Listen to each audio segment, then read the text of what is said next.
번째 시간으로요. 포로된 자에게 전해지는 자유의 복음이라는 제목으로요. 포로된 자와 자유의 복음이 좀 앞뒤가 안 맞죠? 네. 그렇지만 포로된 자에게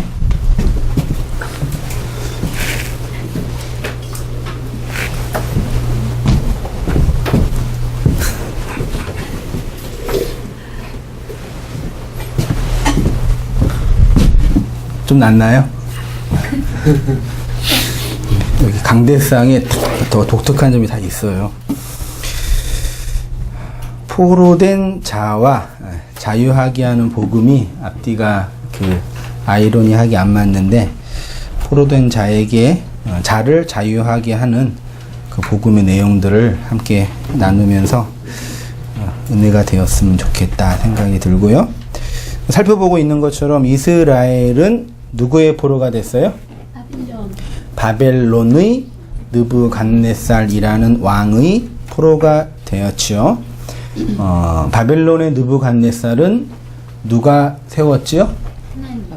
하나님이 성경에는 종이라고 표현하고 있어요. 특히 이제 하나님의 종이라고 할 때, 그러니까 하나님이 하나님의 일을 위해서 특별하게 어떤 시킬 일이 있는 사람을 종이라고 하잖아요. 그러니까 느부갓네살이 하나님의 종이에요.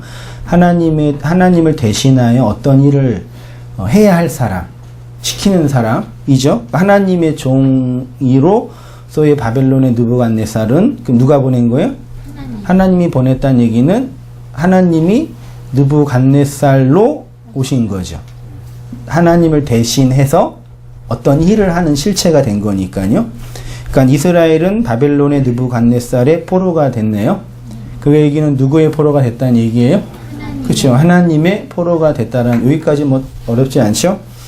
그러면 이제 뭐 단순한 질문이죠. 왜 그들은 바벨론의 포로가 됐냐? 왜 그들은 느부갓네살의 포로가 됐냐? 왜 포로가 됐어요? 하나님 말 안 들어서. 반대로 하나님 마음이래서. 이렇게 겉으로 드러난 이유는 하나님 말을 안 들어서를 좀 신학적으로 표현하면 불순종해서. 그게 그 말이에요. 순종하지 않아서. 하나님의 언약을, 특별히 옛 언약, 율법을 순종하지 않아서 포로가 된 거죠. 간단하죠? 그 이야기가 이제 25장 3절 이하에 있는, 우리 본문 안 읽었으니 같이 한번 25장 3절부터 11절, 14절까지 한번 같이 봉독해 보도록 하겠습니다. 시작. 유다의 왕 아몬의 아들 요시야의 왕 13째부터 오늘까지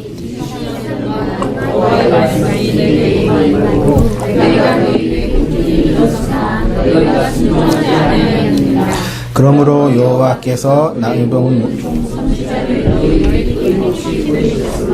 너희가 순종하지 아니하였으며 귀를 기울여 듣지 아니하였다.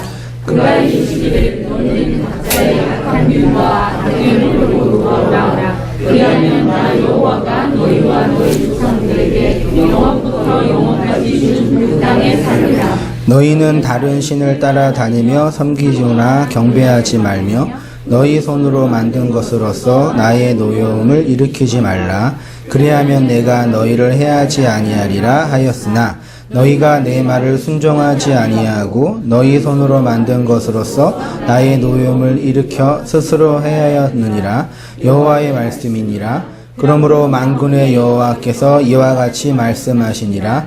너희가 내 말을 듣지 아니하였느니라. 보라, 내가 북쪽 모든 종족과 내 종 바벨론의 왕 느부갓네살을 불러다가 이 땅과 그 주민과 사방 모든 나라를 쳐서 진멸하여 그들의 놀람과 비웃음거리가 되게 하며 땅으로 영원한 폐허가 되게 할 것이라. 여호와의 말씀이니라.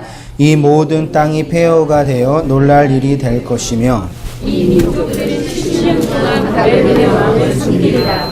여호와의 말씀이니라.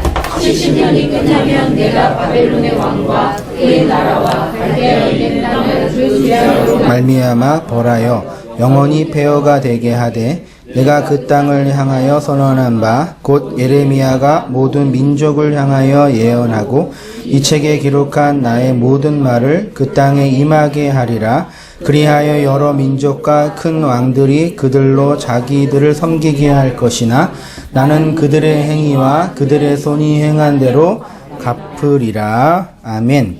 그러니까 쉽게 말하면 하나님의 말씀을 순종하지 않아서, 내 말을 듣지 않아서 북쪽의 왕, 내 종 바벨론의 왕 느부갓네살을 불러다가 너희들을 포로로 만들고 그리고 그 땅을 폐허가 되게 할 것이다. 그러니까 겉으로 드러난 이유는 여호와의 말씀을 순종하지 않아서 안 한 것에 대한 벌로 바벨론의 포로가 된 거죠. 그래서 제가 이 문제를 가능성이라는 단어와 필연성이라는 단어 한자어인데 이게 완벽하게 표현될 수 있는 단어는 아니에요. 근데 제가 계속 신학적으로 고민하고 있는 게 우리가 지금 나누고 경험하고 이렇게 공유하고 있는 소위 말해 묵시복음의 언어들을 이렇게 전하면은 그 언어를 그 묵시적인 내용으로 진리적인 내용으로 캐치해서 받아들이는 사람이 있는가 하면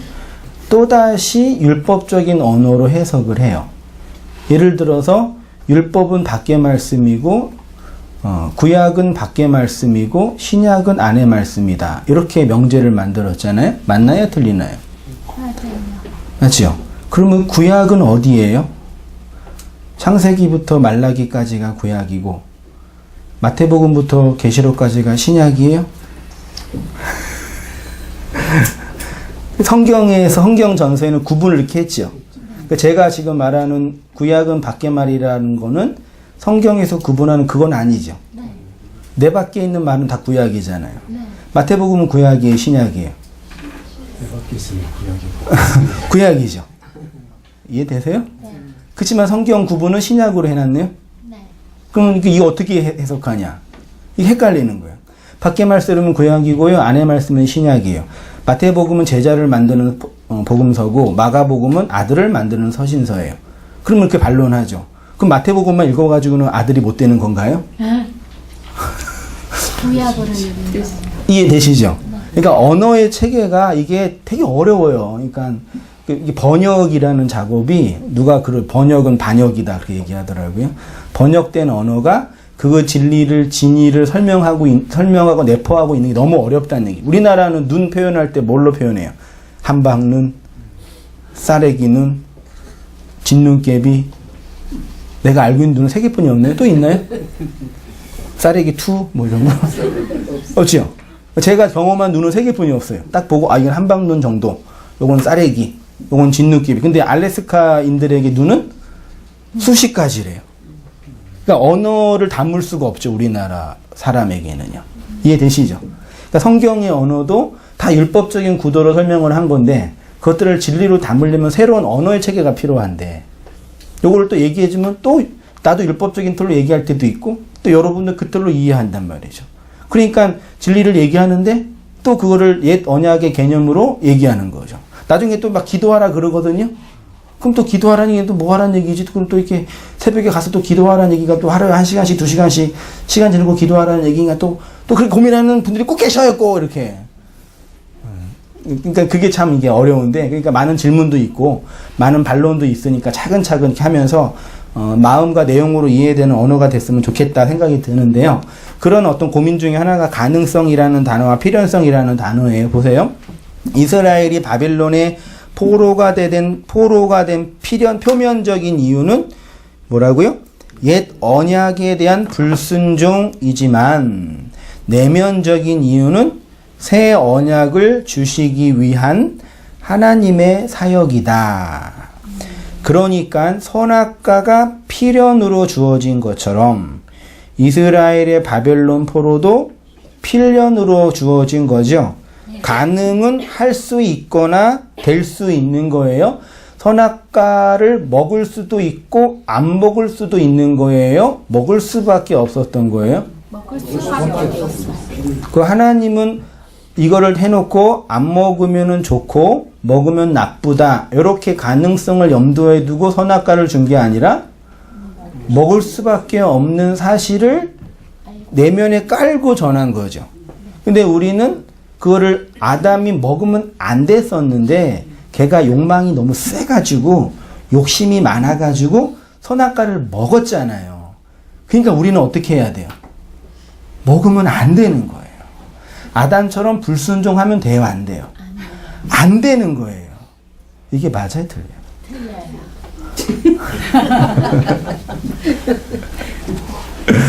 이해되시나? 네.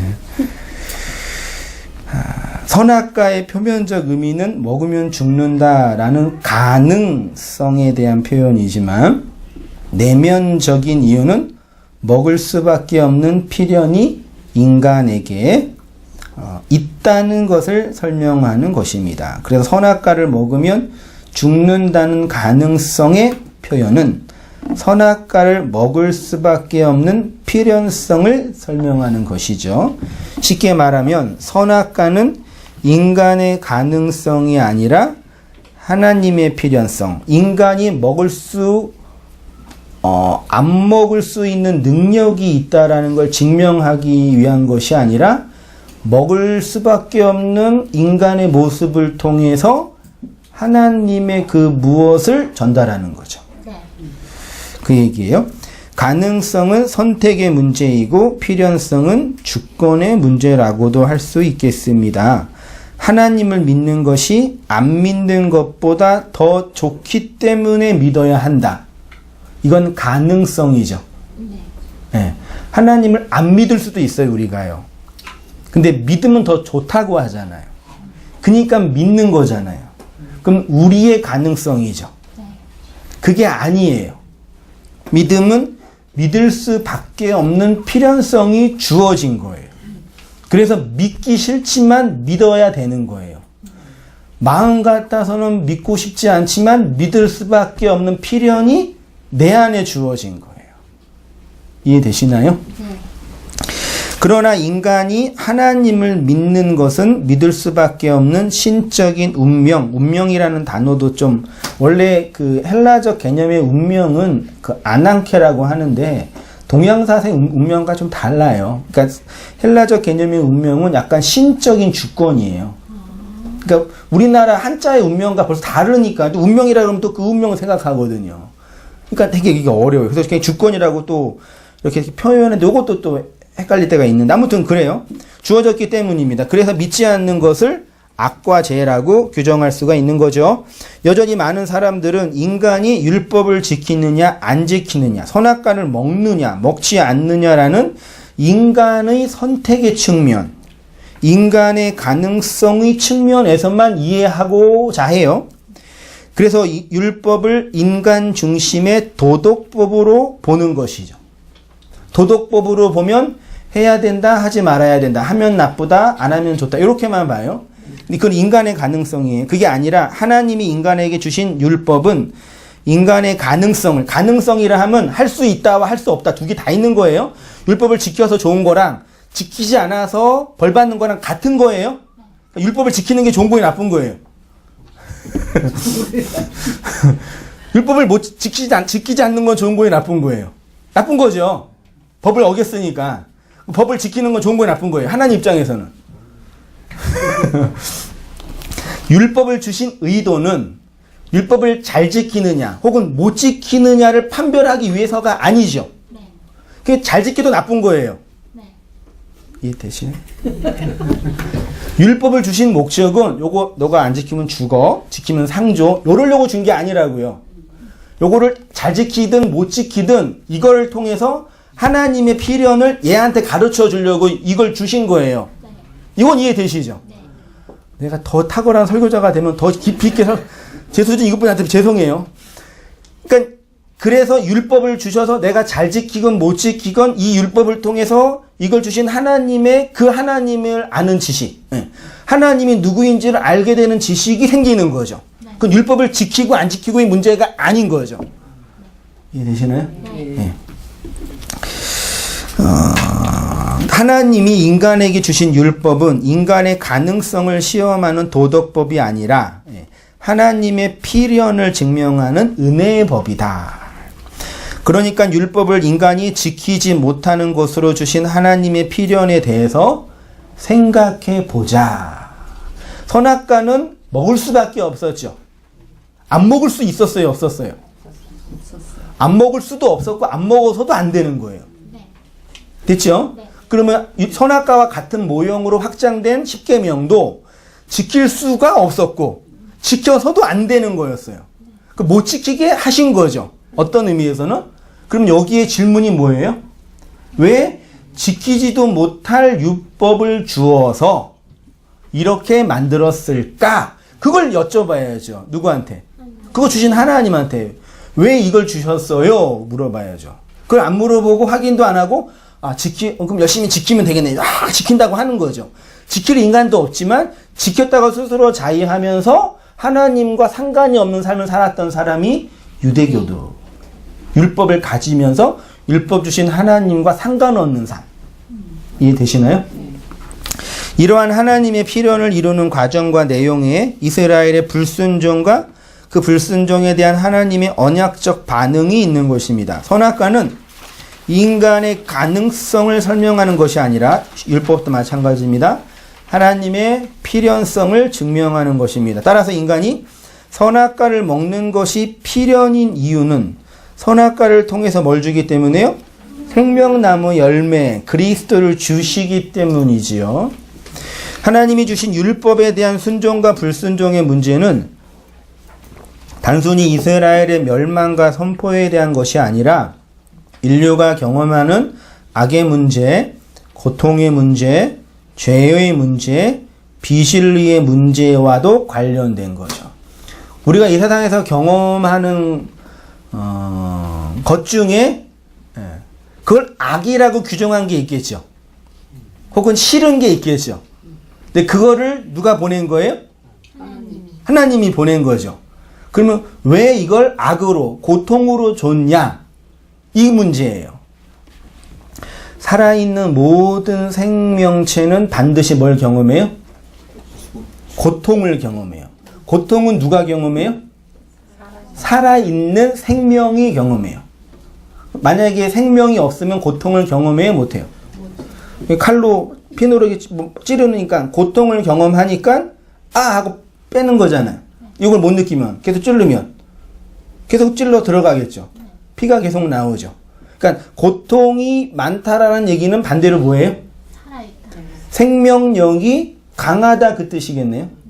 우리가 감지하는 고통은 반대편으로 뭘 증명하는 거라고요?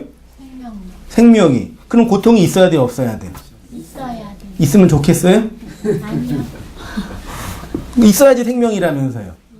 있으면 좋겠냐고요. 조금씩. 그러니까 이거를 이제 우리의 인생의 고난의 문제, 인류 보편의 죄의 문제, 혹은 악의 문제. 이것까지 들어가면 이제 인류의 보편적인 윤리의 문제가 된다니까요. 악의 세력은 뭐냐? 이렇게까지 나온단 말이에요. 다시 우리 얘기로 들어와서 이 문제는 우리가 지금 살펴보고 있는 이스라엘의 바벨론의 포로와도 관련되어 있습니다. 이스라엘이 바벨론의 포로가 된 것은 그들의 불순종이라는 원인의 결과이기도 하지만 하나님의 구속사를 완성하기 위한 필연적인 이유라는 것이죠. 하나님은 옛 언약을 통해서 뭘 주신다고요? 새 언약 보이셔요? 동그라미 하세요. 옛 자를 통해서 새 자를 주시고 밖의 말씀을 통해서 안의 말씀을 주시고 구약을 통해서 신약을 주시고 율법을 통해서 진리를 주시고 어두움을 통해서 빛을 주시고 죽음을 통해서 생명을 주신다. 이게 하나님이 우리에게 하나님을 건네주시는 방식이랍니다. 하나님의 구속사의 완성을 위해서는 이스라엘의 바벨론의 포로가 필연적인 거죠. 이스라엘이 바벨론의 포로가 되려면 뭐 해야 돼요? 옛 언약을 불순종해야 되는 거죠. 따라서 그들이 불순종하지 않았으면 새 언약도 완성되지 않는 거겠네요. 쉽게 말해 선악과가 없었거나 아담과 하와가 선악과를 먹지 않았으면 생명나무도 없었겠네요. 선악과를 통과하지 않고서는 생명나무에 도달할 수 없는 거지요. 다른 말로 생명나무는 선악과를 통해서만 도달된다. 그러니까 선악 아래, 율법 아래 있는 사람에게 무엇을 말해야 되냐면 선악과는 생명나무로 가는 과정이고 내용이라는 것을 말해야 되겠죠. 단순히 선악과를 먹으면 안 되고 생명나무를 먹어야 한다는 도덕 강령으로 주어지면 어디에 이르지 못해요? 그리스도에게로 이르지 못하는 거예요. 그리스도에게로 향하는 내용과 과정이라는 얘기입니다. 신약 성경은 이러한 그리스도의 은혜를 은혜 안에 거하라, 진리를 행하라, 순종하라, 열심을 내라, 기도하라 등등으로 표현하고 있습니다. 따라서 우리는 단순히 이스라엘의 옛 언약에 대한 불순종을 도덕적인 관점으로 바라봐서는 안 됩니다. 그들이 잘못했으니까 우리는 그들처럼 불순종하지 말고 순종하며 살아야 합니다. 맞아요, 틀려요? 이스라엘 백성이 하나님의 말씀을 불순종했어서 바벨론의 포로가 됐잖아요. 그러니까 우리도 반면 교사를 삼아서 그들처럼 말씀에 불순종하지 말고 순종하여 복을 받읍시다. 이렇게 하면 돼요, 안 돼요? 안 돼요. 안 되는 거예요. 그러면 뭐가 문제예요? 열심히 해서 율법을 지키는 것처럼 보일 수는 있어요. 혹은 이도저도 아니라 다 짜증나가지고 에이 때려쳐. 그런 분들도 계셔요. 전자든 후자든 모두 생명나무에 이르는 걸 몰라요. 율법을 통해서 지키고 안 지키고라는 과정을 통해서 율법 주신 하나님을 아는 건데 이 하나님은 관심이 없다니까요. 인간들이. 관심 있어요, 없어요? 율법 주신 하나님의 의도, 하나님의 마음에는 관심 있어요, 없어요? 솔직히 없단 말이에요. 왜요? 내가 율법을 잘 지켜서 뭘 하고 못 지키면 해를 받는 내 입장만 중요한 거예요. 그걸 뭐라 그래요? 자기 욕심. 그걸 제가 여전히 말해요. 우상숭배라고 하는 거예요. 하나님을 우상으로 섬기는 거예요, 그거를요. 이해되시죠? 충분히? 그걸 우상이라. 그러니까 우상숭배는 그 하나님 자체가 중요한 게 아니라 숭배하고 있는 내가 중요한 거예요. 그게 기독교든 불교든 무슨 상이든 무당이든 뭐 돈이든 명예든 다 이 입장이라니까요. 그러니까 이 지옥에서 자유롭지 못하고 여기에서 죽는 거예요. 또 들어가면 또 나올 거예요. 우리가 그렇게 다짐한다고 하더라도 우리도 그들처럼 불순종하기 때문입니다. 마치 불순종하도록 프로그래밍 된 것처럼 이것은 우리가 그들의 역사를 보면서 반면 교사를 삼을 수 있는 영역이 아닙니다. 왜냐하면 그들이 곧 누구의 모습이에요? 우리의 모습이에요. 이스라엘의 불순종은 하나님의 은총을 설명하기 위한 필연이고 이스라엘의 바벨론 포로는 하나님의 자유를 설명하기 위한 필연이며 그리스도의 안식을 설명하기 위한 필연입니다. 그래서 포로된 이스라엘을 향하여 하나님이 이렇게 예레미야를 통해서 말씀하셨는데요. 좀 길어요. 길지만 이번 한번 길지만 교독해 볼게요. 제가 먼저 한 절, 여러분 한 절, 1절부터 해볼게요. 1절입니다. 선지자 예레미야가 예루살렘에서 이같이 편지를 느부갓네살이 예루살렘에서 바벨론으로 끌고 간 포로 중 남아있는 장로들과 제사장들과 선지자들과 모든 백성에게 보냈는데 그때는 여호야 왕과 중국의 제시와 유다와 예루살렘의 고관들과 기능공과 소공들이 예루살렘에서 떠났다. 유다의 왕 시드기야가 바벨론으로 보내어 바벨론의 왕 느부갓네살에게 가게 한 사반의 아들 엘라사와 힐기야의 아들 그마랴 편으로 말하되 만군의 여호와 이스라엘 하나님께서 예루살렘에서 바벨론으로 사로잡혀가 갈망한 모든 포로에게 이와 같이 말씀하십니다. 바벨론의 포로에게 편지한 거예요. 너희는 집을 짓고 거기서 살며 텃밭을 만들고 그 열매를 먹으라. 아내를 맞이하여 자녀를 낳으며 너희 아들이 아내를 맞이하며 너희 아들이 남편을 맞아 그들로 자녀를 낳게 하여 너희가 거기서 번성하고 줄어들지 아니하게 하라. 너희는 내가 사로잡혀 가게 한 그 성읍의 평안을 구하고 그를 위하여 여호와께 기도하라.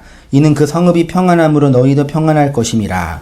만군의 여호와 이스라엘 하나님께서 이와 같이 말하노라. 너희 중에 있는 선지자들에게와 전쟁에게 유혹되지 말며 너희가 공군도 오직 듣고 믿지 말라. 내가 그들을 보내지 아니하였어도 그들이 내 이름으로 거짓을 예언함이라. 여호와의 말씀이니라. 여호와가 말씀하시니라. 바벨론에서 70년이 지나면 내가 너희를 보고 나의 사랑하를 너희를 시하여 너희를 이곳으로 돌아오게 하리라. 여호와의 말씀이라. 너희를 향한 나의 생각을 내가 아나니 평안이요 재앙이 아니니라. 너희에게 미래와 희망을 주는 것이라. 너희가 내게 부르짖으며 내게 와서 기도하면 내가 너희의 기도를 들을 것이요. 너희가 온 마음으로 나를 구하면 나를 찾을 것이요 나를 만나리라. 이것은 여호와의 말씀이라. 나는 너희를 만날 것이며 너희를 포로된 중에서 다시 돌아오게 하되 내가 쫓아보내었던 나라들과 모든 곳에서 모아 사로잡혀 떠났던 그곳으로 돌아오게 하리라. 이것은 여호와의 말씀이라. 아멘. 여기 포로된 이스라엘을 향한 하나님의 말씀은 뭐예요? 간단하게 하면은 바벨론의 포로는 하나님의 뜻이다. 그러니까 집 짓고 결혼하고 아이 낳으면서 거기서 살라. 때가 되면 몇 년이요? 70년이 차면 내가 너희를 돌아오게 할 테니까. 또 한 가지는 너희가 이렇게 고통받고 있는데 그 고통이 아니야. 내가 너희 미워서 친 거 아니야. 그 재앙 아니거든. 그러니까 뭐예요?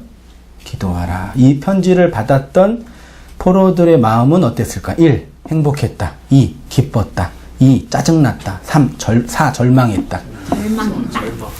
이거 29장은 위로의 말씀이라니까 왜 절망이에요? 고통받고 있는 자녀들한테 그 고통이 아니라 나의 소망이라니까 힘을 내. 잘 살아. 그런 거였을까요?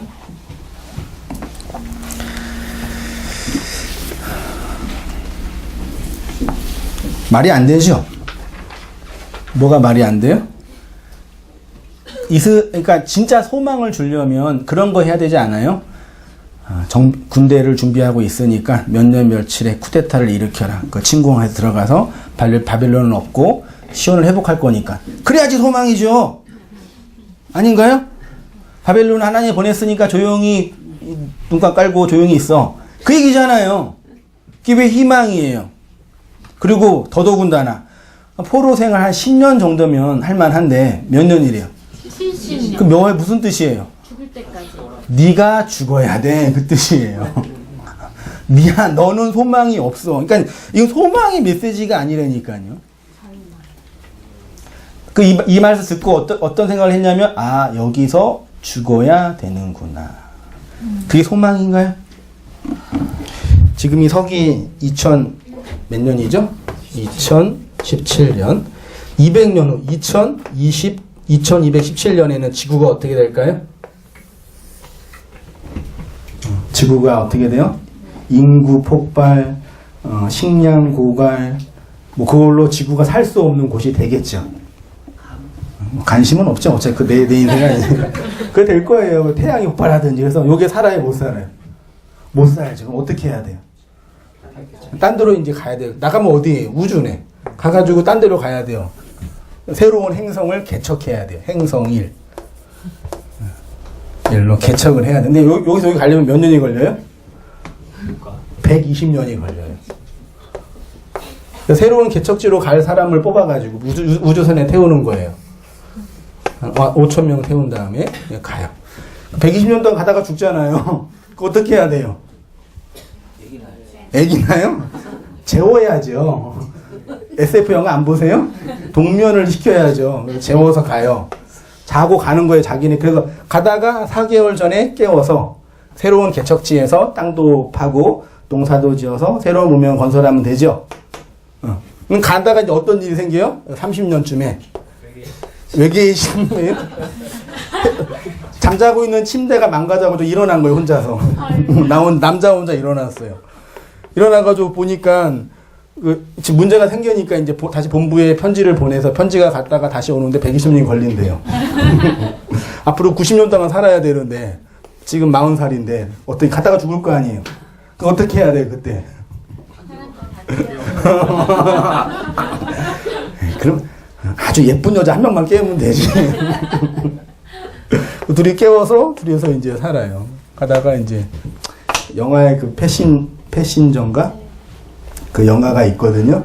그 얘기를 해요. 그렇게 있는데 그럼 이 사람에게 이 90년의 인생은 뭐예요? 말하자면요. 절망인 거죠. 포로인 거죠. 이 영화는 어떻게 끝나냐면 두 사람이 행복하게 살고 우주선을 아주 예쁘게 농작물로 만들고 나무도 만들어서 예쁘게 살다가 죽었다. 그리고 이제 한 4개월 전에 여기 5,000명이 깨어나가지고 우주선을 딱 보니까 놀란 거예요. 왜요? 사람이 산 흔적이 있으니까. 그리고 끝나요. 그러니까 여기서 말하고 싶은 건 뭐 다양한 얘기가 영화에 대한 많은 평론이 있지만 말하고 싶은 거는 어디를 살란 얘기예요? 여기를 살란 얘기예요? 여기를 살란 얘기예요? 어차피 우리는 우주의 미아이기 때문에 현실을 잘 살자. 그게 행복이다. 뭐 그런 얘기를 하는데 재미있는 게 이 사람이 깨어나지 않았으면은 5,000명이 죽었거든요. 깨어났는데 나중에 우주선 설계도나 우주 운행을 모르니까 항해사 한 명이 깨어나가지고 모든 정보와 모든 진리를 건네주고 또 죽어요, 그 사람. 그리고 나중에 5,000명이 살아놓고 이제 끝나요. 이 말씀 왜 하는지 아시겠어요? 율법 안에 갇혀 있는 사람은 지금을 못 살아요. 네. 지금을 못 살아요. 더 나은 그 무엇을 기대해요. 한승희 목사처럼 이렇게 설교 잘하고 능력 있는 주의 종이 이렇게 지하교회 조그만 교회에서 이렇게 하면 돼요, 안 돼요? 돼요, 안 돼요? 이렇게 능력 있는 주의 종이 이렇게 지하에서 썩으면 돼요, 안 돼요? 안 되지. 빨리 지상으로 올라가야죠. 올라가서 이 건물도 사고 예배당 크게 지어서 이 복음을 많은 사람한테 증거해야 되지 않겠어요? 그래, 안 그래요? 그래서 모든 목사는 그런 꿈과 비전을 가지고 교회를 하죠. 그게 좋아요, 나빠요? 좋아요, 나빠요? 근데 그러면 어떤 문제가 생기냐면 이 지하에 조그맣게 모여있는 이 예배당은 악이고 이거를 이겨서 위로 올라가는 게 선이라는 구조가 만들어져요. 그래서 목회자는 끊임없이 이 선을 추구하기 위해서 이 악에서 벗어나려고 끊임없이 일을 할 거 아니에요. 그걸 좋게 포장하면 하나님 나라의 영광, 교회의 영광이라 그러는데 저도 맨 처음에는 그게 그런 줄 알았는데 1세대 복음주의 목사님들이 돌아가시고 2세대 목사들이 이제 교회를 물려받으면서 이끌어가고 우리 한국의 현실을 보면은 그거 아니에요.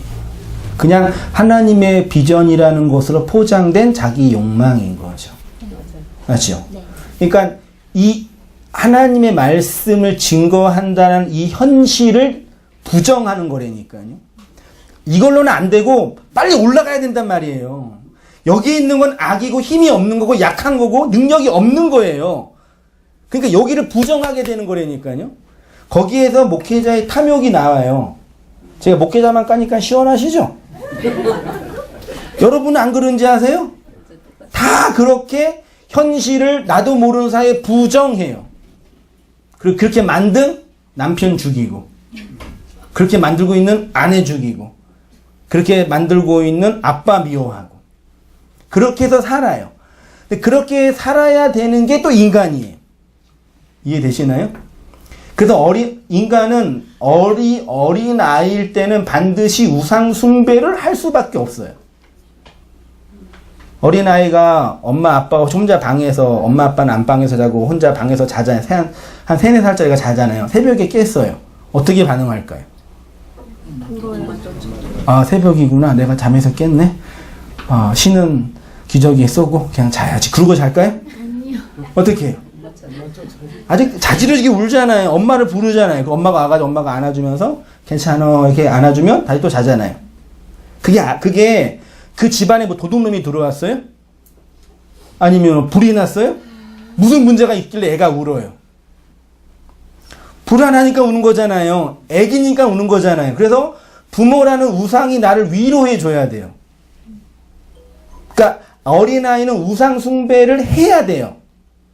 엄마 아빠가 너무 힘들어요. 집에 돈도 없고 막 진짜 내일이면 쌀 그릇에 밥도 없어요. 그때 애기한테 얘야 우리 집 큰일 났어 먹을 거 없어. 그러면 어떻게 돼 애가?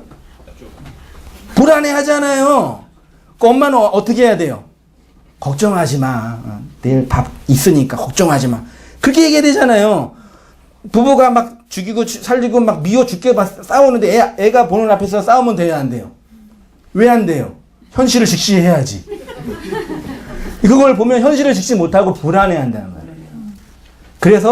그래서 표리부동하게 애가 보일 때는 싸우면 안 되는 거죠. 그게 겉과 속이 다른 게 아니라 애를 지켜주는 거잖아요. 아니 다 그렇게 살잖아요. 그렇게 우리 성도님들 다 살잖아요. 그렇게요. 그걸 우상이라고 그러는 거예요. 현실과 다른 나한테 위로가 되는 거예요.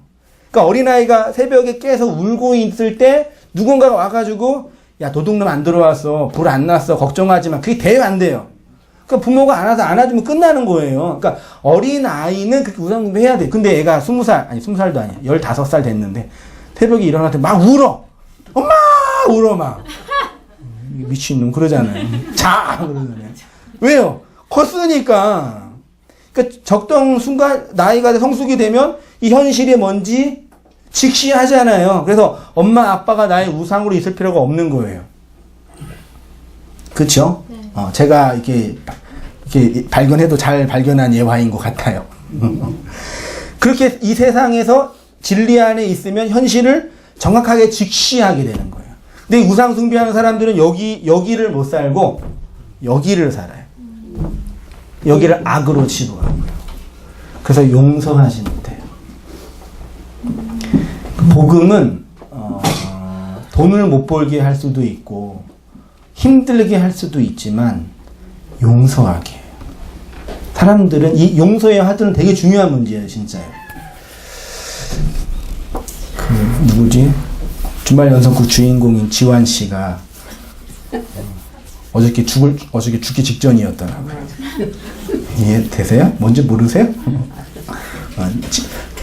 예, 있죠. 그 하는 얘기가 내 가슴을 울렸어요. 밤에 물론 주말 연속극에 막 자살하는 모습을 보여주는 별로 좋지 않을 수 있는데 어떤 내용인지 대부분 다 아시죠? 네. 나중에 이제 산속에서 이제 약 먹고 죽어요. 죽으려고 그러는데 죽으면서 어떤 얘기를 하냐면 엄마 미안해, 아빠 미안해, 동생 미안해, 오빠 미안해, 다 미안해 해요. 그러면 나중에 나는 나를 용서할 수가 없어. 그러고 죽어요. 그러니까 이거는 어떤 의미인지 아시겠어요? 내가 그동안 돈 때문에 핍박이 무시당하고 그게 너무 화가 나가지고 부잣집으로 가서 그렇게 또 돈 있는 거 자랑을 하고 싶었는데 자기가 모든 게 드러난 상태니까 그 형제나 친구나 다 미안한 거죠. 맨 나중에 다 미안해 하잖아요. 근데 자기는 용서 못하는 거예요. 그 작가가 진리를 알지는 않았겠죠. 작가의 모든 의도는 어떻게 하면 적극적으로 얘기해서 많은 사람이 TV를 볼까? 요거에 관심이 있으니까 더 감동적으로 하겠지만 이게 모든 인간이 보편적으로 안고 있는 가장 보편적인 문제예요. 근데 이거는 세상 사람이 물론 나중에 다 용서하고 화해돼서 행복하게 끝나겠죠. 주말 연속극은 행복하게 끝나야지만 현실인데 현실은 그렇지 않아요. 현실은 다 비극으로 끝나요. 용서하지 못하고 거의 다 비극으로 우리의 현실은 그리고 원망하고 그렇게 죽으면 이제 부모도 딸에 대한 죄책감과 미안함 때문에 제정신으로 못 살 거고, 형제도 그럴 거고. 그렇게 되잖아요. 근데 율법 안에서, 진리 안에서 전환돼서 하나님의 그 용서가 무엇인지 경험한 사람은 다른 건 몰라도 이 현실을 뭐예요? 객관적인 그 사실로 직시한다니까요. 우상으로 만들지 않고 그 객관적인 그 진리로 직시해요. 그래서 어느 때는 현실을 정확하게 보는 것 때문에 외롭기도 하고 무섭기도 하고 발가 벗겨진 것처럼 슬프기도 하지만 분명한 건 그 사실의 현실을 직시해요. 근데 여러분 우리 인생을 살다 보면요. 저도 뭐 40살 좀 더 살아서 할 얘기 없지만 과거를 돌아보면 느끼는 게 뭐냐면요. 내가 그때 조금 더 현실을 직시했었더라면 그렇게 판단하고 행동하지 않았을 텐데가 되게 많이 있어요. 저도 나름대로 신앙생활 열심히 했어요. 저요. 근데 했지만 그 욕망에 사로잡혀 있었기 때문에 정말 봐야 할 걸 못 보고 안 보여요. 그때 그게 바로 앞에 돈이 있는데 그게 안 보인다니까요. 그게 뭐 콩깍지 씌운다 그러죠. 내 욕망이 그걸 못 보게 해요. 근데 그게 만약에 그게 콩깍지가 이게 없어져가지고 현실을 직시했으면 진리 비진리는 둘째 문제고 이 현실을 정확하게 나를 돌아볼 수 있는 그 마음이 있었던 거죠. 본문 볼게요. 11절 보시면 너희를 향한 나의 생각은 재앙이 아니라 평안이요 미래와 희망을 주는 것이라고 합니다. 지금 포로된 이스라엘의 상태가 재앙이고 미래와 희망이 없는 상태인데 그렇지 않다고 하시는 것입니다. 그것도 하나님이 그렇게 만들어 놓고 그렇지 않다고 하시는 것입니다. 11절에 재앙이라고 번역된 단어가 라인데 이 라는요 재앙이 아니라 그냥 악이에요. 악. 재앙이 악이에요? 아니죠? 재앙은 아니에요. 그러니까 이건 악이 아니다예요. 재앙은 있어요. 근데 악은 없어요. 말하자면요. 하나님은 우리에게 재앙을 줄 수 있으십니다. 그래서 우리의 인생이 재앙 속에 있을 수 있습니다. 그러나 그것이 악이 아닌 이유는 그 악을 통해서 하나님의 뜻과 온전과 완전함이 성취되기 때문입니다. 미래라는 단어가 아하리트이고요. 희망이라는 단어가 티크와래요. 아하리트 미래라는 단어는 미래라는 단어보다 마지막의 완성, 끝의 결말이랍니다. 예수님의 다락방 강화에서 예수님의 제자들을 사랑하는데 어떻게 사랑했어요? 끝까지 사랑한다 그랬거든요. 끝까지 사랑할 때 끝은 세상 종말까지 사랑한다는 개념이 아니라 끝으로 완성한다 그래요. 온전으로 완성한다 그 개념이거든요. 그러니까 미래라는 개념도 마지막의 완성, 끝의 결말 그런 뉘앙스예요. 악을 통해서 온전을 완성하신다. 율법을 통해서 진리를 완성하신다라는 의미가 내포된 단어입니다. 성경이 말하는 끝, 종말의 개념은 완성과 성취의 개념입니다. 끝까지 사랑한다라는 것은 사랑이라는 완성으로 이끄신다는 것입니다. 그것이 하나님이 우리에게 주는 미래이며 희망이죠. 그러니까 포로가 됐는데 포로 생활 잘 견디면 좋은 세상 온다. 좋은 세상 안 오잖아요. 죽잖아요. 좋은 세상 안 와요. 이 포로의 현실을 통해서 온전히 완성이 된다. 포로된 우리의 포로된 현실을 통해서 자유를 준다. 불순종을 통해서 안식을 준다. 그 개념이에요. 티크와도 시인들이 하나님을 기다릴 때 표현된 단어랍니다. 그러니까 11절이 의미하는 것은 바벨론의 포로가 된 이스라엘을 향한 하나님의 계획과 의도는 악을 통해서 샬롬을 주시는 것이고요. 포로됨을 통해서 그들을 온전하게 완성시킨다는 것입니다. 그럼 이렇게 성도의 온전과 완성은 하나님을 향하여 부르짖는 기도인데 이렇게 부르짖고 기도하면 너희의 기도를 뭐 한대요? 듣는다 그러죠? 여기 듣는다가 귀로 듣다가 아니라 엘이라는 전치사라고 하는데 엘은 어디 안으로 어디에 이런 뜻이래요. 그러니까 성도가 하나님의 언약을 알고 부르짖으면 그 기도는 하나님이 우리 안으로 들어온다라는 개념이죠. 하나님은 우리 안에 있다라는 것은 우리의 어디 안에요? 기도 안에 있다. 하나님은 모든 곳에 계셔요? 네. 그렇죠. 조제신학의 신론에서 초월성, 내재성, 편재성 다 배웠잖아요. 안 배웠나? 그런데요. 모든 곳에 계시죠? 그럼 어디 계시는 거예요? 이 공기 속에? 빛 속에? 그 철학자들이 비난하는 거죠. 어디 있냐 하나님이? 어디 있어요? 모든 곳에 계신다면서 어디 있어요? 내 안에. 내 안에 계신 하나님은 내재된 하나님이죠. 모든 곳에 계신 하나님이 아니죠. 하나님은 모든 곳에 충만하게 완전하게 계셔요. 맞죠? 하나님이니까요. 어느 곳에 안 계시면 하나님이 아닌 거죠. 그렇죠? 근데 그 하나님이 모든 곳에 계시지만 모든 곳에 계신 하나님은 나와 상관이 있어요, 없어요? 최소한 내 입장에서는 없어요. 하나님은 하나님이고 나는 나잖아요. 근데 그 하나님이 내 인생과 역사택에 어떻게 계시냐 나의 기도 속에 거하신다라고 표현하는 거예요. 하나님이 내 안에 있다라는 것은 내 기도 안에 있다라는 것입니다. 이것은 하나님을 내 기도 안으로 가두는 행위가 아닙니다. 하나님은 너희의 기도를 들을 것이라고 하셨습니다. 이 말은 우리가 기도하면 하나님이 응답하시고 기도하지 않으면 응답하지 않는다는 차원이 아닙니다. 하나님의 응답은 하나님의 기도 안에서 이루어집니다. 왜냐하면 이러한 기도는 단순히 내 소원을 성취하기 위한 종교적 치성이 아니라 하나님의 뜻과 언약을 아는 자 안에서 흘러나오는 고백이며 간구이며 소원입니다. 두 사람이 우주의 미아가 돼서 우주선에서 행복하게 산 증거가 뭐예요? 영화 안 보신 분은 모르시죠? 뭐예요?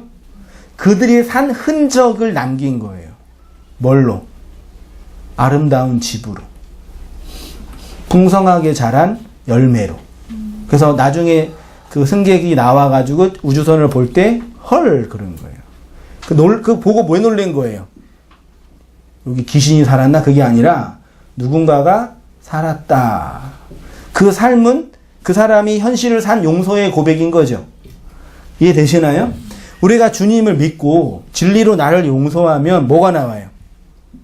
그 용서의 흔적이 나온다고요. 그걸 열매라고 표현하는 거예요. 30배, 60배, 100배의 열매라고 표현하는 거예요. 내가 나를 용서하면 누굴 용서해요? 타인을 용서한다는 얘기는 뭐냐면 그냥 풀어주는 거예요. 모든 사람은 자기를 지키기 위해서 역사와 타인을 이렇게 묶어요. 그걸 올감이라고 표현하죠. 그걸 다른 말로 집착이라고도 해요. 묶어놔서 나한테 도움이 되는 방향으로 만들어요. 부모가 자식을 키울 때, 자식을 뭐 할 때 사랑으로 키워요? 집착으로 키워요? 집착을 당했어요? 사랑으로 돌봐요? 올감해요?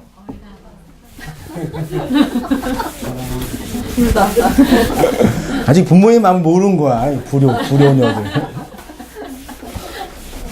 이게 혼란스럽지 이렇게 진짜. 네. 근데 최소한 용서하면 타자를 풀어줘요. 너는 너로 풀어준단 말이에요. 그 사람이 어떤 것 때문에 내가 상처를 완벽하게 안 받을 수는 없지만 해석은 돼요. 네, 그런 부분에서는 그 용서로 말미암아 흘러나오는 삶의 궤적과 결과물들이 있다니까요. 네.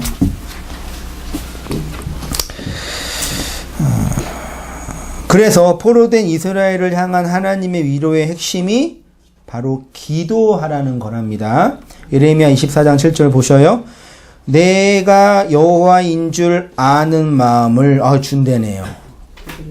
그들에게 주어서 그들이 전심으로 내게 돌아오게 하리니. 그치요? 우상으로 하나님의 율법을 지키고 안 지키고 문제로 하나님을 우상으로 만들었는데 그 우상이 깨지니까 그 하나님께 돌아가는 거잖아요. 이전까지 율법을 지키냐 안 지키냐로 내가 상처받고 고통받고 절망했는데 이 지키고 안 지키고의 문제가 아니라 이걸 주신 하나님을 알아먹는 거라니까. 이거 진짜 잘 이해하셔요. 율법을 던져 놓으신 건 율법을 들고 지키고 안 지키고 나의 입장이 아니라 율법을 지키고 안 지키고의 행위의 문제가 아니라 이걸 통해서 하나님을 알아먹으라는 차원이라니까요. 이게 다 사랑스러운 거예요. 율법이 지켜서 사랑스럽고 못 지켜서 사랑스러운 게 아니라 율법이라는 내용을 과정을 통해서 하나님을 아니까요. 그래서 그걸 이제 그 죄라는 이 과정을 통해서 하나님의 은혜를 알아먹는 차원이에요. 고통이 없으면 생명을 감지해 못해요. 못하죠? 고통이 깊을수록 생명력이 깊어진 거죠. 맞나요? 네. 하나님의 은혜는 뭘로 감지해요? 하나님의 은혜는 죄로 감지하잖아요. 죄가 있는 곳에 뭐가 있어요? 은혜가 있죠. 그래서 루터가 아니래. 아우구스티누스가 나중에 이제 깊이 있는 신학적인 깊이 있는 성자는 아니지만 돼서 기도하면서 오 거룩한 죄여 그러는 거예요. 미친놈이지. 오 사랑스러운 죄여 그대 때문에 내가 이렇게 살았습니다. 그런 거예요. 죄를 사랑했다니까요. 그거는 그 사람이 과거에 막 방탕하게 지내고 막 임난하게 지내고 그걸 사랑한 게 아니라 그 죄 때문에 하나님의 사랑과 은혜가 뭔지 안 거래니까요. 그래서 그 죄로 말미암아 하나님을 알았기 때문에 죄가 너무 귀하고 소중한 거예요. 이해되시나요? 율법이 너무 귀하고 소중한 거라니까요. 잘 지켜서 나 잘났다. 못 지켜서 죄책감이 아니라 좀 해가지고 나 좀 했어요라고 뻗대거나 못해가지고 절망하는 게 아니라 이것을 통해서 하나님의 그 사랑을 알았으니까요. 그게 우상숭배에서 나오는 거. 살인하지 않는 거. 간음하지 않는 거. 안식일을 지키는 거. 부모를 공경하는 거라고 십계명이 말하고 있는데 앞에 있는 우상숭배를 하니까 뒤에 있는 계명 자체가 없어지는 거예요. 인생 속에서. 내가 여호와인 줄 아는 마음을 그들에게 주어서 그들이 전심으로 내게 돌아오게 하리니 그들은 뭐예요? 내 백성이 되겠고 예, 나는 그들의 하나님이 된대잖아요. 내려오셔 나머지 보시고요. 마음에 새겨진 암이요. 새 언약은 하나님을 뭘로 하는 거라고요? 마음이에요. 정확한 의미로 레부 야다예요. 마음에 아는 것. 마음 있어요? 없어요? 마음이 없어요? 이 마음은 진짜 이 신학적으로든 철학적으로든 심리학적으로 되게 중요한 그 화두거든요. 마음은 있어요. 마음으로 안다 그러죠. 마음을 사용해서 하나님을 아는 게 아니에요. 마음을 잘 사용해서 마음을 수단으로 해가지고 하나님을 아는 게 아니에요. 그 수단은 없어지는 거잖아요. 그럼 뭘로 하는 거예요? 마음으로 레부 야다로 돼 있거든요. 마음으로 마음에 그럼 마음에 하나님 안다는 얘기 뭐예요? 내 마음이죠. 하나님을 아는 지식이 어떻게 떨어져요? 새겨져요. 그러면 내 마음과 하나님을 아는 지식은 구분이 되죠. 근데 새겨지는데 뭘로 새겨져요? 돌로 세워요. 그걸 뭐라 그래요? 지진다 그러죠. 인두로 지지는 거 있죠. 그 신약적인 용어로 뭐예요? 성령의 인침이라고 바울이 멋있게 표현한 건데 멋있는 것보다 더 감동적인 거는 인두로 지지는 거예요. 그럼 4살에 인두로 지지면 그 지진 건 내 거예요? 내 게 아니에요? 내 살이에요? 내 살이 아니에요? 내 살이 아니죠. 그 지진 건 지진 거고 4살은 4살이니까.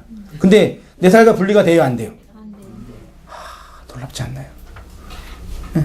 여기 이마에 불로 지지면 딱 들어온 거잖아요. 그러면 내 이마예요? 아니에요? 아니죠. 분리됐죠. 그렇지만 이거 지워져 안 지워져요? 안 지워지네. 그 성령의 인침이라니까. 그러니까 하나님을 안다는 얘기는 하나님의 영이 하나님의 그 지식을 이렇게 인친다라고 표현해요. 그러니까 하나님이 뭐 인카네이션, 성육신으로 내 마음에 오신다라는 거죠. 그러니까 내 마음이 하나님을 아는 거예요.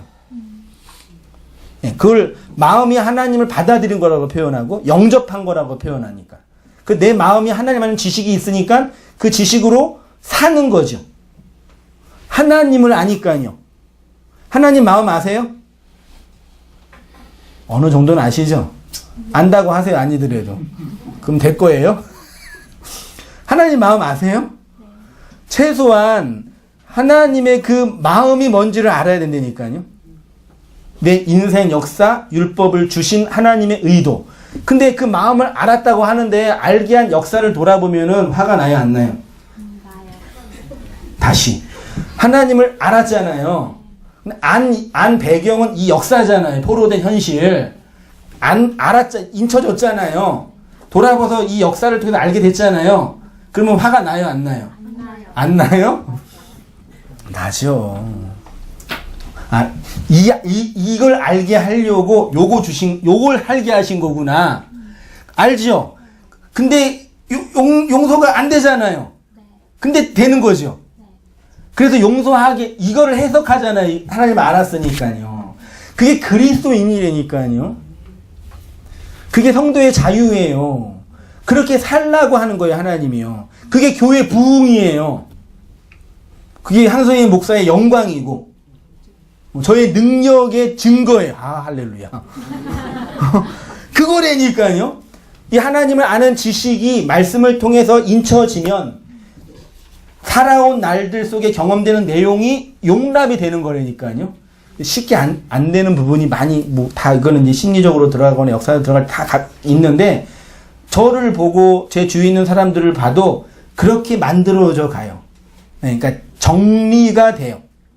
그래서 창세기, 출애굽기, 레위기, 민수기, 신명기, 모세오경이 있는데 신명기가 히브리어로 뭐라 그랬어요?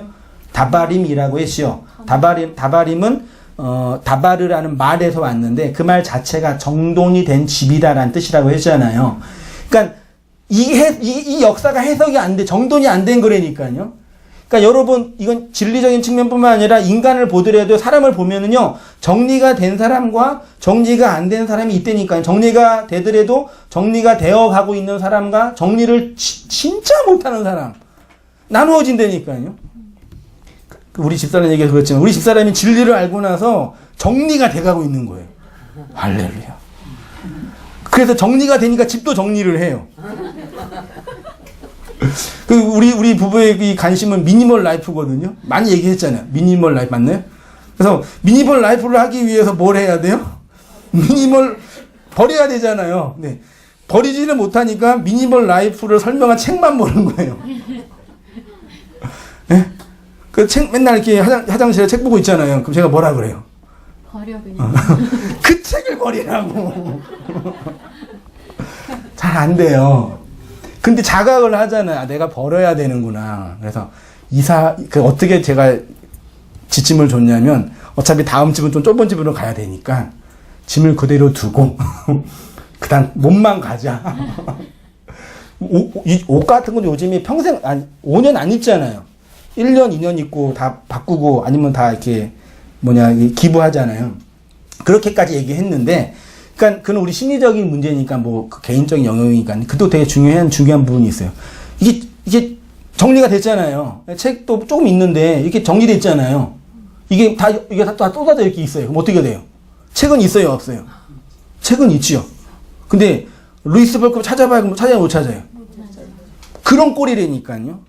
지식의 작동설박이 있는데 이 정리가 회로가 안 되는 거예요. 혼란스러운 거예요, 혼통. 하루 종일 일하고 피곤한데 집에 갔는데 집이 정리가 안 돼 있어요. 행복해요, 안 행복해요? 그 집에 들어가기 싫잖아요. 저 어렸을 때 우리 큰아들 첫째만 키울 때 우리 집사람이 그때 15평 아파트 조그만 데 살았는데 하루 종일 우리 큰아들을 보면 내 집에 이제 일하고 밤에 들어가잖아요. 그러면 집에 들어가면은 바닥에 발을 디딜 곳이 없어요. 장난감에 그릇에 모든 게 다 떨어져 있고 집사람은 이러고 있고 큰애들은 놀아줘 그러고 있는 거예요. 그러니까 우리의 심리가 마치 그런 상태에 놓여 있는 거예요. 그러니까 뭘 정리를 하려면 뭐가 있어야 돼요? 기운이 있어야 돼요. 기가 있어야 된다고요. 에너지가 있어야 정리가 된다고요. 그 정리를 물리적으로 보지 말고요. 용서하게 하는 거, 해석하는 거라고 보시면 돼요. 누굴 용서하려면 내가 기운이 있어야 되니까요. 그래서 지환이가 기운이 없으니까 그냥 약 먹고 쓰러지는 거예요. 근데 이제 오빠가 와가지고 살려주겠지, 이제. 기운을 주겠죠. 너는 괜찮아. 너는 상처받은 거야. 살아나겠지, 오늘 밤에. 우리 인생도 똑같다니까요. 말씀을 듣고, 내가 죽어가잖아요. 이렇게 구약 먹고 죽어가잖아요. 그러네. 구약 먹고 죽어가잖아요. 그래서 신약을 먹어서 살아나나? 웃자고 한 얘기예요. 좀 웃어주세요. 좀 즐겁게요.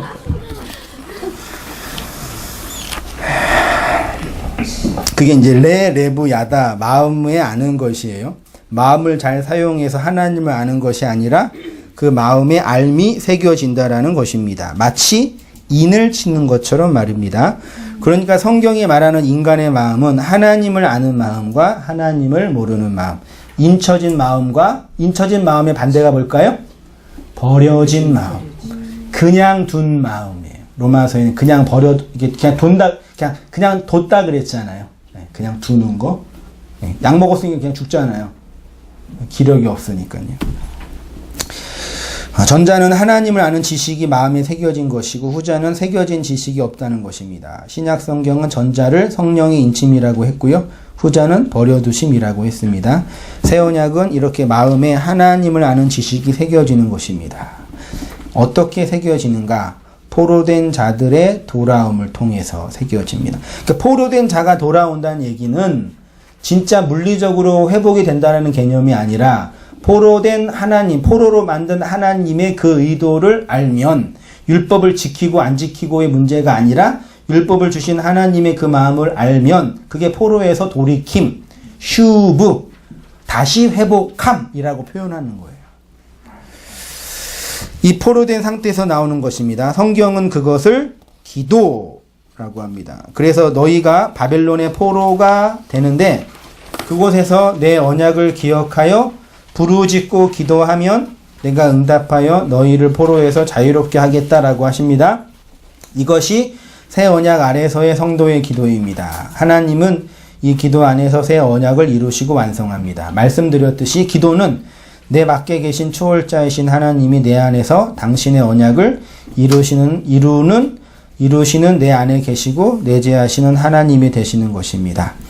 그래서 새 언약의 말씀을 하면서 성경이 계속 말하는 것은 기도하라라는 것과 기도하게 된다라는 것이죠. 우리가 기도하게 되는 것이고 하나님이 우리로 기도하게 하신다는 것입니다. 왜냐하면 기도 속에서 하나님이 역사하기 때문입니다. 그래서 바울은 어떻게 기도하라 그랬어요? 쉬지 말고, 어떻게 쉬지 말고 기도해요. 지금 기도하는 것처럼 하면. 그게 이 뜻이에요. 역사를, 율법을 하나님의 그 마음으로 해석하여 살아내라. 그 쉬지 말고 기도하고 계시네요. 그렇죠?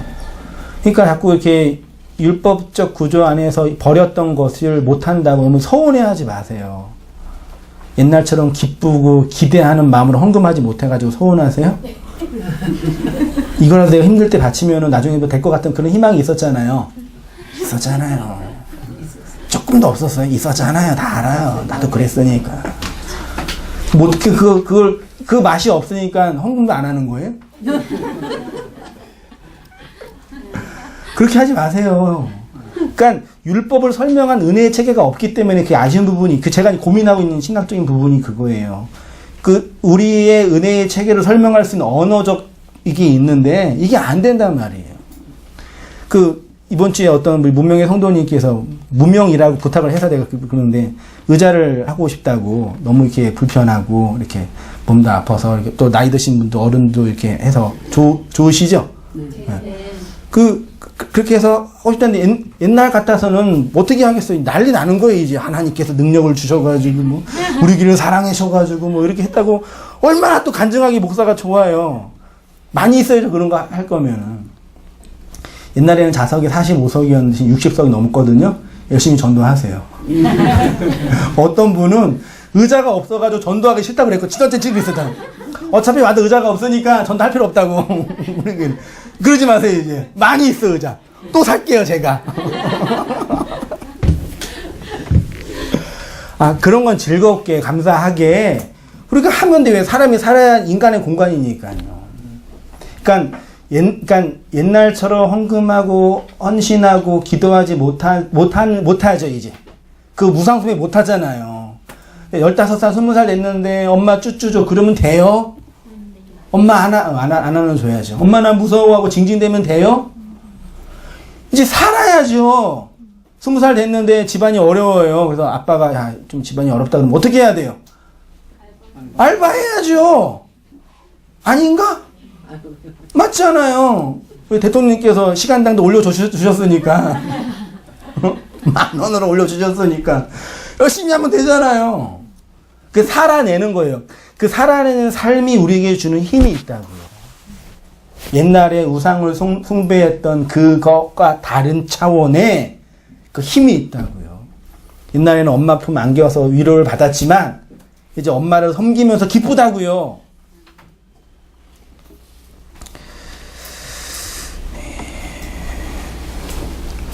중간쯤이에요. 그러나 기도하지 않는 자에게는 하나님을 안으로 경험하는 마음으로 아는 지식이 없습니다. 초월자로서의 내 역사 밖에 계신 하나님만 있을 뿐이지 내 마음 속에 내 역사 속에 임재하시는 내 제자로서의 하나님이 아닌 것입니다.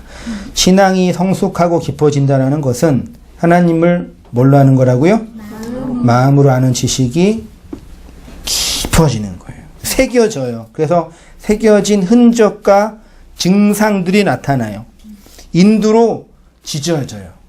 인두로 지진 거 이렇게요. 지졌는데 제대로 안 지지고 진짜 지지면 티가 나니까 지워도 안 지워지잖아요. 근데 가짜로 지지니까 그리는 거 애들 도장 있잖아요. 있을 때는 있는 것처럼 보이는데 없으면 다 지워서 또 자유롭게 사는 거고. 새겨진 그 진리의 지식이 내 살과 피 속에 있는 것입니다. 인두로 지지면 내 살에 글자가 새겨집니다. 육체에 하나님의 말씀이 새겨지는 걸 그렇게 인침이라고 바울이 표현한 거예요. 새겨진 글자, 그 글자가 생명의 말씀인 것입니다. 그 글자는 내 살의 글자가 아니지만 내 살에 붙여진 글자죠. 그렇게 하나님을 아는 지식이 마음 속에 새겨지는 거죠. 그리고 그 마음은 역사 속에서 자라는 모판이 되죠. 그 나중에 그 패신저스 그 영화는 아주 어떤 사람이 아주 진짜 졸작이라고 말도 안 되는 게 많이 있긴 있어요. 아니 그렇게 문명이 발전했는데 사람을 냉동시키고 수면시키는 장치가 되는데 다시 못 재워. 망가지면 다시 재우면 끝나는데 그렇게 안 하고 이상한 얘기가 많이 있는데 저는 이제 그런 이제 그리스도론 중심으로 해석을 하는 거죠. 그 사람이 깨어나지 않았으면 어떤 일이 벌어져요? 5,000명이 죽어요. 그렇게 되는 거예요. 근데 그 사람이 깨어나가지고 혼자서 못하니까 어떻게 해요? 아름다운 여자 깨워놓고 그 사람 예쁘게 사는데 또 이제 그 의존을 고친 다음에 살아나는 거예요. 그러니까 우리가 이 세상에서 이렇게 이루어진 내 역사를 용서하고 해석하면 그게 생명이고 그게 다른 사람을 살리는 거라고요. 우리가 지금 이렇게 복음을 알아먹고 진리로 나를 용서하는 방법을 하나하나 터득하며 갈 수 있는 것도 누군가가 그렇게 자신을 용서하고 역사 속에서 아름다운 은혜의 결과물을 만들어서 우리에게 건네주었기 때문에 가능한 거잖아요.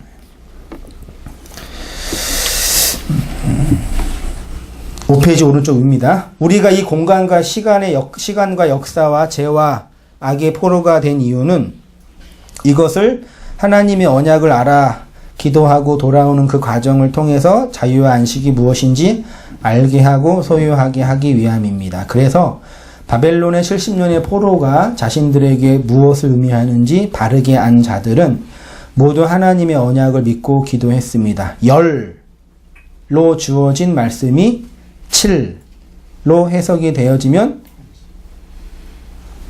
안식이지만 죽는 거죠.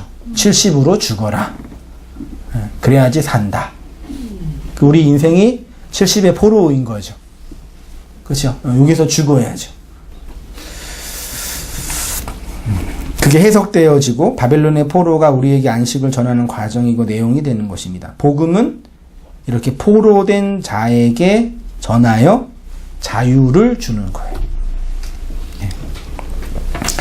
그래서 그런 자유와 안식에 대한 그 이사야의 그 미래적 환상적 표현이 이사야 61장 우리가 찬양도 했던 이 고백인 거예요. 보세요. 같이 한번 읽어보겠습니다. 시작. 주 여호와의 영이 내게 내리셨으니 이는 여호와께서 내게 기름을 부으사 가난한 자에게 아름다운 소식을 전하게 하려 하심이라. 나를 보내사 마음이 상한 자를 고치며 포로된 자에게 자유를 갇힌 자에게 노임을 선포하며 여호와의 은혜의 해와 우리 하나님의 보복의 날을 선포하여 모든 슬픈 자를 위로하되 무릇 시온에서 슬퍼하는 자에게 화관을 주어 그 죄를 대신하며 기쁨의 기름으로 슬픔을 대신하며 찬송의 옷으로 근심을 대신하시고 그들이 의의 나무 곧 여호와께서 심으신 그 영광을 나타낼 자라 일컬음을 받게 하려 하심이라. 그들은 오래 황폐하였던 곳을 다시 쌓을 것이며 옛부터 무너진 곳을 다시 일으키실 것이며 황폐한 성읍 곧 대대로 무너져 있던 것들을 중수할 것이며 외인들은 서로 너희 양떼를 칠 것이요 이방 사람은 너희 농부와 포도원 지기가 될 것이나 오직 너희는 여호와의 제사장이라 일컬음을 받을 것이라. 사람들이 너희를 우리 하나님의 봉사자라 할 것이며 너희가 이방 나라의 재물을 먹으며 그들의 영광을 얻어 자랑할 것이니라. 너희가 수치 대신에 보상을 배나 얻으며 능욕 대신에 몫으로 말미암아 즐거워할 것이라. 그리하여 그들의 땅에서 갑절이나 얻고 영원한 기쁨이 있으리라. 이게 딱 성도 포로된 자에게 증거되어지는 자유의 복음으로 살아가는 성도의 역사적 현실이에요. 그러니까 여러분 너무 우울해하지 마시고 유쾌하게 이 인생을 해석하면서 살아내면 되는 거예요. 주어진 삶, 우리가 마음대로 할 수 없는 게 태반이잖아요. 그래서 용서하는 기술, 그 용서하는 방법이 뭐냐? 지금 다 얘기했잖아요. 찬찬히 들어보세요. 찬찬히 말씀을 들어보면서 그 내용을 하나 이렇게 받아보세요. 그러면 그 안에 답이 있어요. 제가 A는 B다 이렇게 딱 던져주지는 못해서 죄송하지만 진짜예요. 제가 경험하고 있는 차원이니까요. 그렇게 자유와 안식의 복음으로 살아가는 성도님 되시기를 부탁을 드리면서 말씀 마치게 기도할게요. 하나님 아버지, 이렇게 소중한 성도님들과 귀한 장소와 시간과 공간 속에서 우리 아버지의 말씀들을 상고하고 지금 인도하시고 붙잡아 주시는 말씀들의 위로와 능력들을 해석하고 바라보게 하시니 감사합니다. 하나님, 우리 인생이 그 하나님의 주권과 섭리 안에 있음을 또한 깨닫게 되어지고 율법으로 건네준 내용들을 지키고 안 지키고를 넘어서 하나님 아버지 그 마음을 마음으로 알아서 그 지식으로 풍성한 저의 인생과 삶이 다 되어지도록 인도하여 주옵소서. 용서하게 하는 복음을 배우고 나누었지만 여전히 우리 안에 있는 그 아킬레스 건처럼 우리를 지치게 하고 걸려 넘어지게 하는 돌들이 있음을 고백합니다. 그렇지만 하나님의 성령과 그리스도의 말이 궁극적으로 이길 것임을 믿고 의지하면서 모든 것이 합력하여 주님의 선을 이루시고 우리를 이 악으로 인도하신 하나님의 의도와 마음들을 하나님의 약속으로 받아서 결국에는 승리하게 하실 그리스도를 찬양할 수 있는 저희 모든 삶이 다 되어지도록 하나님 인도하여 주시옵소서. 선지자를 통해 말씀하신 언약의 말씀처럼 부르짖는 자에게 응답하시고 기도하는 자와 함께 하시는 하나님의 약속을 붙잡고 또 살아가는 우리의 인생이 다 되어지도록 주님 도우시고 함께하여 주시옵소서. 감사드리며 예수님의 이름으로 기도합니다. 아멘.